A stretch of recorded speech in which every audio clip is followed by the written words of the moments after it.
have so far to go. Hello YouTube, I'm FoxRazgriz, and I'm going to be briefing you on my up-and-coming series, ArmA 3 Skirmishes. The premise behind these skirmishes is they're very quick scenarios. The idea originated from ArmA 2, where you'd have scenarios placed down in a pseudo 2D editor, where you could select which objectives you wanted, you could move them around, you could spend additional points to include additional units on the map. This was all very low scale. This was very dynamic generation. This wasn't high level scripting, and that's what I want to go for with these skirmishes. An example of this would be a generic unit going on a very generic patrol and running into generic opposition. So this could be generic units going on day patrol, night patrol, assaulting a town, defending a base, destroying an ammo cache, doing a convoy route, that sort of thing.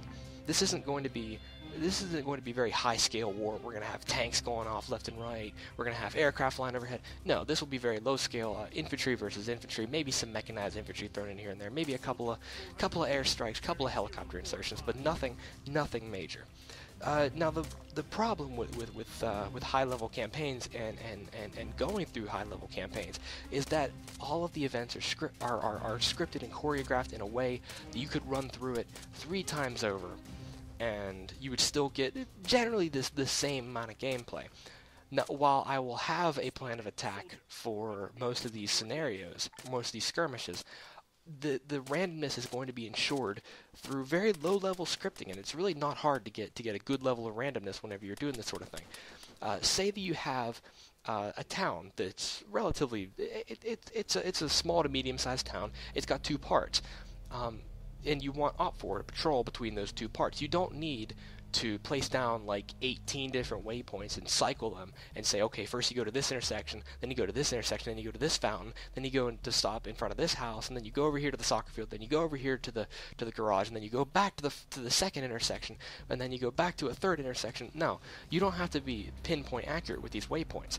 If you simply put 3 waypoints down in a section of town and you extend the placement radius out to 25 or maybe even 50 meters, the game will actually place down a waypoint randomly within that radius, and then have the Op4 go to that actual waypoint.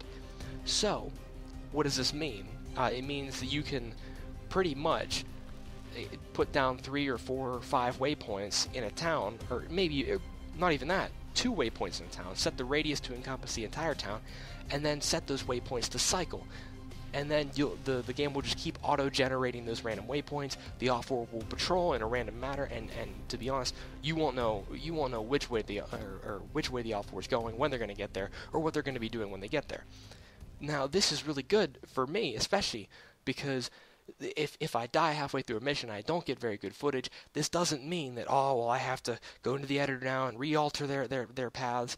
No, the random algorithms will run again a second time whenever I fire it up again, and the plot path that I had gotten used to the first time through will be completely irrelevant. It'll be thrown completely out the window. I'll have to adapt again, and this will keep me on my toes, and hopefully it'll reflect and keep you guys on your toes. And like I said, this will be through very, very low-level scripting. Nothing huge and complex here. Now, during these skirmishes, I'm going to be showcasing a lot of mods, and I will release what I like to call the Fox's Den Arsenal list. I will not be releasing the mod pack for download because it's just I don't feel comfortable doing, because I'm not a distribution medium for these mods. Even if I did give the authors and the version names credit in the mod pack documentation, it just wouldn't feel right. I'm not here to distribute mods. You can go get them off ArmorHolic. I'm not altering these mods to work in such a way that they work with other mods. No, I'll be releasing the list, but not the mod pack for download. Mainly, we're going to be doing mods, I'm going to be doing mods such as weapons, units, and vehicles. No game-altering mods like Ace or Alive or AGM, nothing like that. Now, what does this mean for the future of this channel? This means that I'll be producing a couple of these per month, and probably more than a couple if I end up liking how I do this. And this will be going on for probably 4 to 6 months, maybe longer. I have no end in sight for this. And maybe, I'll be coupling a couple of these together into some sort of pseudo-campaign, a very loose campaign. Like I said, this isn't going to be high-level scripting stuff. I'm not going to have a whole storyline behind this with characters. No, this is just going to be, let's put a couple of units down, and let's put a couple of generic groups, a couple of generic units down in this section of an island, and just see the beauty of the island, and see what kind of scenarios, what kind of attacks, what kind of combat we can dynamically create in a split second.